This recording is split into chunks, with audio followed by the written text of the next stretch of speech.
Konnichiwa minasan, for today's video, this is a day in my life as a 24-year-old stay-at-home mom living in Japan. Lahat nga ng news ngayon ay may mega earthquake ng parating. Kaya ito, mamimili nga kami ng emergency food namin. At kumuha na nga kami ng dole juice na to at nakasil nga din. Kumuha na nga rin pala kami ng saging para sa snack nga namin ni Ethan. Sunod naman ay kumuha naman ako ng pipino at carrots para in case pag hindi makapagluto ay makain kahit hilaw. Kumuha na nga rin pala ako ng pambansang ulam, itlog. And today is August 10 nga pala, Saturday. Mula ngayon, wala nga pasok sila dad at yung mga kapatid ko. 1 week nga silang walang pasok. Kung sa atin nga, November yung mga araw ng mga patay, dito naman ay August. Ganitong may paparating na disaster, hindi naman ako kinakabahan nung wala pa akong anak. Nagbabago talaga yung pananaw mo sa buhay pag nagkakaanak ka na. Una ng priority yung anak bago ang sarili. Kaya halos na mga niready kong gamit ay parang akiitan. Kumuha na nga rin pala ako ng mga biscuit para nga malagay sa emergency bag. At dahil wala nga pasok sila dada, kumuha na nga rin kami ng tinapay para sa pang-almusal nga namin. Naman na nga rin namin ng mga cereal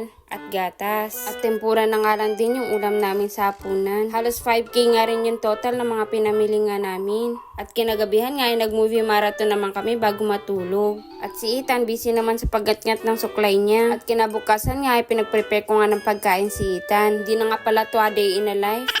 Bumili nga rin pala ako ng bagong kutsara ni Ethan at hindi talaga siya kumakain pag sinusubuan ko siya.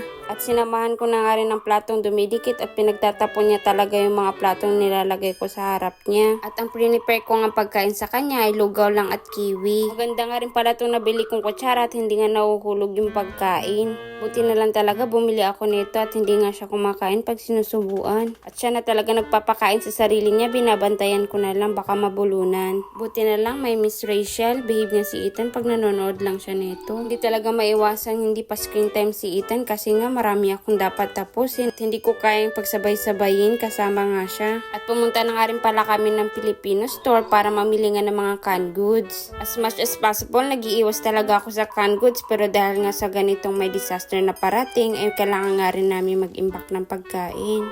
At tagal-tagal na nga rin pala akong hindi nakakain ng ubi halaya at may nakita nga ako dito sa ref nila kaya kumuha na nga rin kami. Sinamahan ko pa nga ng ensaymada. Kaysa kumain nga daw kami sa labas ni Dada ay siya na nga lang daw magluluto ng steak. Kaya bumili kami ng beef at bawang dito nga sa Brazilian store. Sunod naman ay pumunta naman kami ng Daiso para mamili nga ng gamit na para sa emergency bag. Sinarge ko na nga rin yung mga powerbank sa bahay para ready na nga rin sa bag. Ang una na nga namin kinuha ay flashlight. Babalik na nga lang din ako dito at nakalimutan ko nga bumili ng kandila. In case na walang kuryente ay may ilaw kami. Halos nagkakaubos na nga rin yung flashlight dito at yung malaki nga rin yung binili ko. Hindi siya 100 yen pero okay na nga rin to. Nagkakaubusan na nga rin ng raincoat kaya ito na nga lang din yung kinuha ko. Ito nga lang din yung nabili namin at ubos na nga rin yung mga kailangan ko dito. Pagkawin ng bahay, niluto na nga ni Dada yung ulam naming steak. At nilagay ko na nga rin sa ilalim ng lamesa yung emergency bag namin at yung pang-camping nga namin na mga gamit. Tapos binaba ko naman itong mga figure na to at baka nga mahulog pag lumindol. At baka magkanda sira-sira, bala ko pa namang ibenta. Nilagay ko na nga rin sa box para safe nga silang lahat.